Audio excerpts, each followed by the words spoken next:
Mainstream media screams in pain as Trump becomes president. They know he beat them. 2. President Donald Trump's inauguration Friday was a time of historic transition. It was not just the transfer of power from Washington back to the citizens, as explained by the 45th president. It also marked the transfer of power from the news media to Trump. And journalists weren't happy about it. Trump did that what no politician in the modern era had. He had taken on the most powerful interest group in America, the media, and won. He celebrated his victory as only Trump could, tweeting from both the POTUS account and his own. He now has more than 35 million followers between the two, about 1.5 times the viewers of the 3 network evening news shows combined. The media acted defeated but not vanquished, calling the inaugural speech Hitlerian for daring to use the term America First. A viral video of a protester screaming as Trump was announced the new president could well have been almost any major network staffer. The day was filled with similar screams of pain. Journalists who had spent the last 12 weeks of the campaign throwing both the kitchen sink and the whole house at Trump remained stunned he had bested them. They still haven't learned that turning up speakers to 11 doesn't make them any louder. That didn't stop them from continuing the barrage of Nazi comparisons, allegations of racism and overwhelming hate. Almost every outlet fixated on 2 other words of Trump's speech, American carnage. Journalists didn't quite grasp its meaning from their ivory towers, but they knew they didn't like it. NBC's Chuck Todd said the speech was shockingly divisive for an inaugural, and unnecessarily divisive. ABC's Terry Moran complained its overtones were anti-Semitic. ABC apparently forgot about Trump's Jewish family and grandchildren. CBS anchor Scott Pelley cautioned that the speech reflected a philosophy from the early days of the Republic which found its 21st century voice. CBS even asked if Trump channeled a Batman villain in his inauguration speech.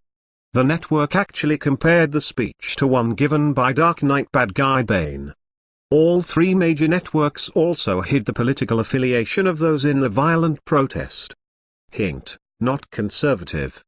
News outlets called them people, protesters, demonstrators, and vandals who attacked police, vandalized buildings and burned cars.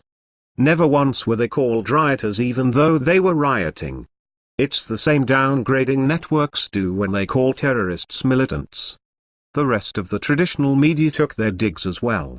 Washington Post Pulitzer Prize-winning writer Gene Weingarten called the new president messianic and a schmendrick who thinks he is the second coming. Of course, Weingarten had already complained about the prayers as more Jews using. Apparently, Weingarten missed that the service also included a rabbi's prayer, the first time for that since 1985. 19 minutes after Trump took the oath, the Post also filed a story about impeachment proceedings. The campaign to impeach President Trump has begun, readers were told, as 2 far-left groups continued the long media march to discredit Trump. The Post's northern competition was no different. The New York Times also feared the America First wording. With echoes of the 30s, Trump resurrects a hardline vision of America First, it wrote. Both the Times and the Post obsessed over how Trump staff had already changed the White House website to delete previous climate change information. Throughout the day, journalists seemed shocked that Trump was actually delivering first a speech and then actions that reflected his campaign rhetoric. Politico referred to the Gilded Oval Office, like Trump had magically made it swankier just sitting there for a few minutes. Washingtonian magazine tweeted a picture of a crowd of photographers surrounding a trash can fire with a typical attack, grasping for metaphor, reporters flocked to burning DC garbage can. But hey, there's no media bias to see here, folks. Alt-left outlets were more obvious, but not by much. MSNBC was reliably insane, led by Chris after the thrill is gone Matthews. So much so that even the Daily Beast filed Matthews' Hitlerian comment under hysteria. Matthews compared the Trumps to Russia's former royal family the Romanovs, who were killed in the Communist Revolution. He joked Trump could have his son-in-law executed, since he couldn't fire him. Just like Mussolini. Even host Rachel Maddow was outraged by that. She said the speech was militant and it was dark. Slate went full Nazi, complete with umlaut in its headline, America FRST. Jane Buie, the site's chief political correspondent, warned Trump envisioned America as a blemish-free people besieged by foreign and hostile forces. Slate also vowed to hold Trump and his administration accountable, but that was just an advertisement for a premium service at $35 a year. The literary pun Grave New World led the Huffington Post, as staff warned the speech sounded more like a takeover. And the Daily Beast described it as Donald Trump's dark forecast for America. Fusion, with the voice of the resistance, broke the scandal of the designer that Melania Trump had used. Fusion filed a 10-word story under the headline, "We finally found out who had the nerve to dress Melania Trump," just so they could bash Ralph Lauren. Hollywood celebrities avoided that kind of criticism with openly anti-Trump statements. Left Coast stars delivered their typical shock and awful comments. Actor/director and famous meathead Rob Reiner accused Trump of treason.